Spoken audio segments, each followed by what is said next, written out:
रहता था, पर वो इतना सीधा था कि सब प्यार से उसको भोंदू ही बुलाते थे। गायों की सेवा करता था और जिस आश्रम में रहता था वहां के गुरुदेव शाम को प्रवचन करते थे तो सबसे पीछे बैठ के सुनता था। भोंदू को लगता था गुरुजी जो बोल रहे हैं ये बिल्कुल सत्य है, इसमें कोई झूठ नहीं है।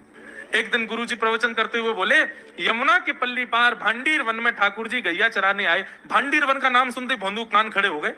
बोले भांडीर वन तो मैं जाता हूँ गैया लेके, मुझे तो कभी मिले नहीं वहां पर।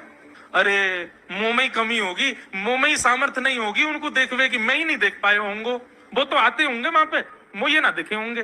भोंदू ने पहली बार जिज्ञासा करी, गुरुदेव ठाकुर जी दिखते कैसे हैं? तो गुरुदेव भी हंस गया, अच्छा भोंदू पूछ रहा है, बैठ जाओ बताते हैं। मोर मुकुट पहनते हैं ठाकुर जी, और बोले दो कान हैं लेकिन कुंडल एक ही पहनते हैं। ठाकुर जी ऐसे पुष्प तोड़ के कान के ऊपर लगा लेते हैं, दोनों कानों में एक ही कुंडल को फेर फेर के पहनते। ठाकुर जी पीली पीताम्बरी, ऐसी ठाकुर जी पीली पहनते, पीली पीताम्बरी। माला कैसी पहनते हैं? ठाकुर जी ऐसी पहनते हैं पूरी पैरों तक जाए। ये देखो गुरु जी कह रहे हैं तो निश्चित है भंडीर वन में आते हैं ठाकुर जी। भोंदू अपनी गैया लेकर के भांडीर वन पहुंच गया। गैया चर रही थी, अब भोंदू ढूंढ रहा है, कभी वृक्ष के नीचे जाके देखे, कभी कहीं देखे, कभी ढूंढे कहीं से चंदन की सुगंधी आ जाए। गुरुजी बता रहे थे उनमें से चंदन की सुगंधी आती है, क्या पता कन्हैया यही कहीं हो। इतने भाव से, इतने प्रेम से और इतने भोलेपन से ढूंढने लगा ठाकुर जी को, और ठाकुर जी नहीं मिलते ना तो अपने आप को ही कोसता, मुंह में योग्यता ना होगी यही मारे ना मिल रहे, ठाकुर जी तो यही है। गुरु जी की बात गलत नहीं है, ठाकुर जी तो यही है। उसके उस सहज भाव पर, उसके उस सरल भोंदूपने पर ठाकुर जी रीझ गए।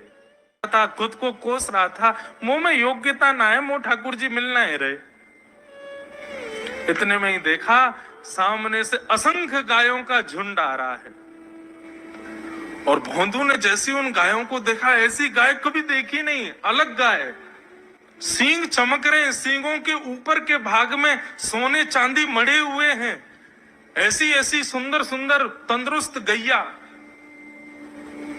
तभी देख रहा है भोंदू, पीताम्बरी पहनी है, गले में वैजंती माला धारण की है, सिर पर पाग पहनी है, एक कान में कुंडल है, मंद मंद मुस्कुरा करके दतुइयां दिखा रहे हैं, कटाक्ष नेत्रों से कभी इधर देख रहे हैं कभी उधर देख रहे हैं, अपनी वेणु को कमर में कस करके गैयाओं के गले में गलवैया डाल करके श्याम सुंदर भोंदू की तरफ चलते भये आ रहे हैं।